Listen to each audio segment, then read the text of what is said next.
ഇടിയപ്പവും ആട്ടുകാൽ പായം എത്തിയിട്ടുണ്ട് കേട്ടോ. അപ്പോൾ നമ്മളൊരു 3 ഇടിയപ്പം പറഞ്ഞിട്ടുണ്ടായിരുന്നു. പ്ലെയിൻ ഇടിയപ്പമാണ്. ഇവിടുത്തെ ഇടിയപ്പം എന്ന് പറയുമ്പോൾ നമ്മുടെ നാട്ടിലെ വീശപ്പം പോലെയാണ്, കുറച്ച് പരന്നിട്ടുള്ളൊരു സാധനമാണ്. പിന്നെ അതുപോലെ ആട്ടുകാൽ പായ.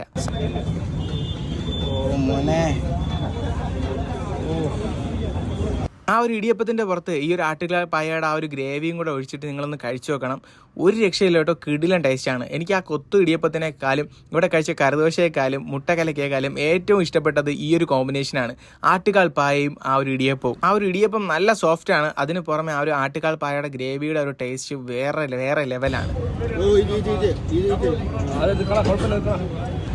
ഈ ഒരു ഗ്രേവിയും ഇടിയപ്പവും ഒരു രക്ഷയില്ലല്ലേ.